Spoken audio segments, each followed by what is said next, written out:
Hello and welcome to Ashdon Wharf. This is part 10. We've reached double figures. Only a couple of days since the last update, but I have got stuff to show you.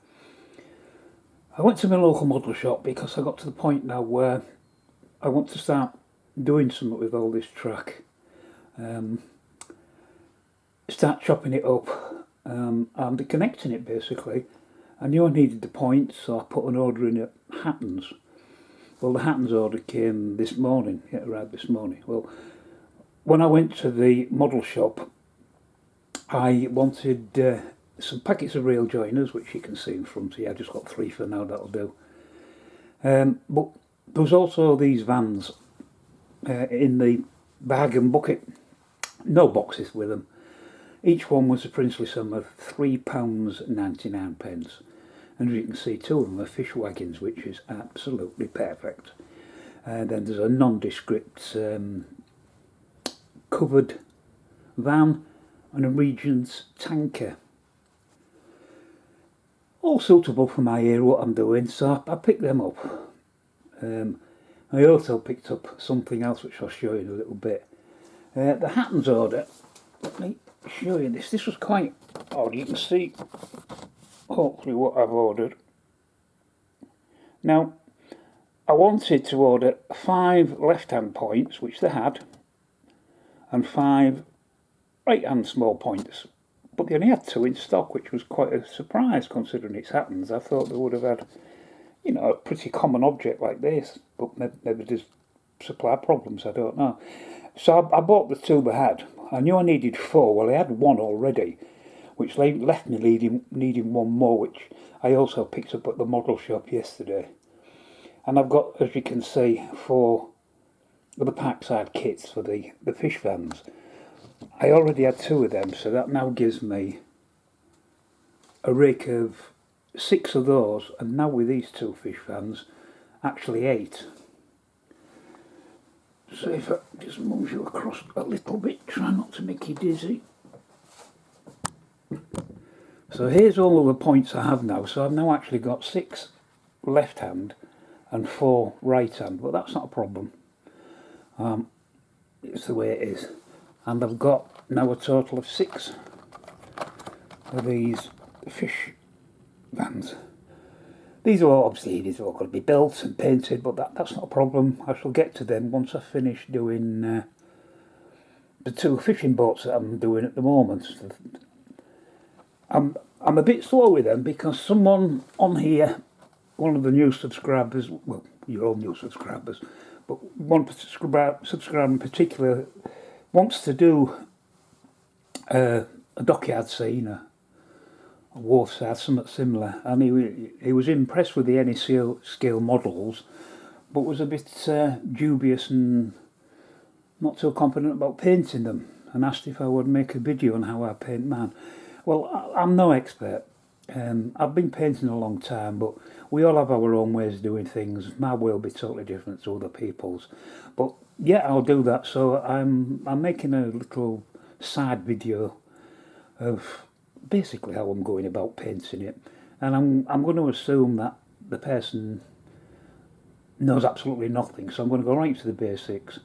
I'm not going to show every brush stroke or anything like that. So I'm just going to show the basics and how I get up to the finished item. So hopefully he'll be able to appreciate that. Now, the other thing I picked up when I went to the model shop yesterday, and I'm swinging you around again, was these. The Hornby, of course, the 2000 power controller. Keep the camera as per usual. That was 59. You can't see. That was second hand 59.99. So that now gives me 2 controllers plus all the auxiliary outputs, and it's slave unit, which gives me a 3rd controller, and that was, can you see the price, £19.99. So yeah, it was quite a big outlay for that, but I needed the power control and I needed a reliable source. All I had was that small train set doofer at the moment, so now I think I've got enough power controller and accessory outputs to last me for this build. So yeah, big outlay, but you know, you need it. So I'll bring you back again. That brings us to the bill. Well, I've just shown you, stop kicking the pig in tripod. I've already shown you this, so it was £126, 50 pence from Hatton's, and at the model shop it was 119.89. Now, if we put all that together, bring the total forward from the last page, 595, there's one, there's two, and our now running total is £841.41. So we're rapidly approaching £1,000. Well, what have I achieved for £841.41? Well, I think not too bad. We've got 3 locomotives, quite a bit of rolling stock. I've got a fair bit of track here. I've got enough points certainly to do the harbour area and probably a bit more. And this has all got to be played around with yet to see what works and what doesn't. I've got the buildings there, and I've got enough buildings to completely fill the scenic area. Don't really need much more. I've still got that engine shed which I really want to get into this part. That Nissan hut which I want to use as a fish merchant's office and storage area. I've got some vehicles. Of course I've got the wharf with all the ships, the fishing boats and all the equipment that's needed. All in all, I think we've done all right for the amount of money we've spent, because now I've got to the point where I can start cutting up this track, start measuring up, not laying it down permanent, but fitting some of these points and seeing what works and what doesn't. I'm going to need more track, obviously, for into the fiddle yards. So I'll probably have to buy some lengths of flexi, but that's fine. That's in the future. Don't need that just now. So I'm really quite pleased with the amount and what I've actually got to show for it. So this is episode 10, and those of you who watched them all, you are watching a series about a model railway in here, and you haven't even seen a bloody train run yet. And come to think of it, neither have I. They're still sat in the boxes. But that's going to change. I've now got some time to think about what I'm going to do here. I've got these 3 tracks at the front. Whether it'll stay as 3, I'm not sure, because I'm thinking I need more space at the front here for the wharf side, a working area. There may not be enough room for 3 tracks. I may have to go down to 2. I don't know. I'm going to have to think about that.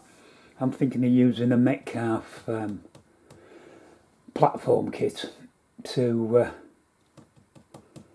put here. Just modify it so it fits over this lip, so it comes to the edge of where the wharf will be. So there may not be enough room for this 3rd piece of track. The stuff in the middle, I mean, that can go, but I don't want to change too much, and I don't want to flood it with track. I don't want it just to look, because at the moment it just looks like a storage yard, doesn't it, with all this straight track. I don't want that to happen. So, you know, less is more in some cases. I do need them 2 tracks at the back. Well, do I really? I do if I want to run passenger traffic into and out of Ashdon town, which is of course I've seen. So I would like to keep them two there, and that street at the back definitely. Although it's going to have to be walled off because there's no space to put vehicles or anything. But the rest of it, from the two tracks, mainline tracks forward, all this is all in flux. What happens here, all the way along, and of course we've got plenty of space yon end in the dumbbell area for the fiddle yard, and same again at this end in the dumbbell area. Well, you can't see much of it because of the boxes of the controllers, but yeah, we've got the big dumbbell area here as well. So there's lots of space for on and off traffic, but I am conscious of not making this look like just a track fest, just a load of straight, a load of parallel tracks all going backwards and forwards. I don't want that. After all we've been through, I don't want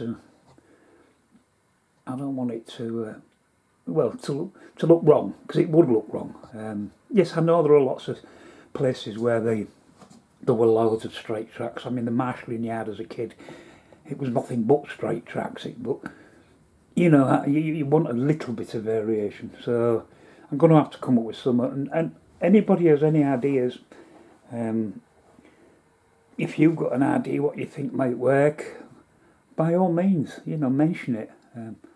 The collective brain is better than just me, and I've only got 2 brain cells. So if I can enlist your help as well for any ideas what you think. Remember, this thing is 13 feet long. Oh, near as damn it. So the scenic area is about 6 feet. So it's the scenic area I'm more concerned about. But if you've got any ideas for the end, the dumbbell ends, let me know. So, well, that's the state of play at the moment. I think we've done pretty well. We've now got enough to actually start getting some traffic moving on this layout and getting down to some serious thoughts about track plans. So I'll leave it here now. This is 2 videos. I think I did one a couple of days ago. So you don't see me for a month like bloody buses, aren't you? You don't get one for ages, and 2 come at once. So anyway, hopefully you enjoy this and put your thinking caps on. And if you do come up with any ideas, please, give me a shout. Put something in the comments. I'd love to read about it, and because you might just give it the inspiration that I just haven't got. The idea that just doesn't occur to me. You may have that very idea. So please give it some thought, and let me know how you get on and what ideas you might come up with. Okay, well, I'll leave it there for now. I'm very pleased with how it's going. I mean, we're still well under £1,000, £158, 59 pence, under £1,000. When I initially started this, I kind of had at the back of my mind a ballpark figure of £1,000. I thought, can I get a decent working layout for £1,000? And I think I'm going to be able to achieve that. I certainly do think I'm going to be able to achieve that. Is a layout ever finished? No, of course it's not. You're always going to add a little bit more. Would I like more locos? Well, I would like one more, to be honest. I would like a 4th loco. And I'm looking out for a Class 4 MT. I love that loco. I used to have 4 of them in the Engage layout. The Class 4 MT. I would love one of them to be the other locomotive to pull the passenger trains to and from Hull and Ashdon town. But one will come up eventually. And I shall, if I'm in there at the time, I shall snaffle it. And that'll give me 4 locos. And to be honest, I really don't need any more than that. I could, of course, easily go to British Rail, early diesel era, the greens. So then I'd want 4 more locals, wouldn't I? I'd want an 08 shunter and something to bring the fish train in, and a couple of maybe a DMU or something. Yeah, so, but that would be a different era. Would I go up to BR Blue? Yeah, you need another 4 locos, wouldn't I? So, it never ends. But they're for future things. That's a future ahead. I wouldn't want to go beyond that. I do love the look of all these modern locomotives. I mean, they're fantastic, look beautiful, but just a bit too big for this layout harbour. Keep it small and think small. Don't start thinking about. You're not going to be running You're not going to be running a 10 coach. Bloody Pullman on here. Just stay to reality. So that's it. I've waffled on long enough, and I'm boring you now. So I'll shut up and hopefully enjoy this. As I say, put your thinking caps on. If you get any ideas, by all means, let me know. Thanks for watching, and bye for now.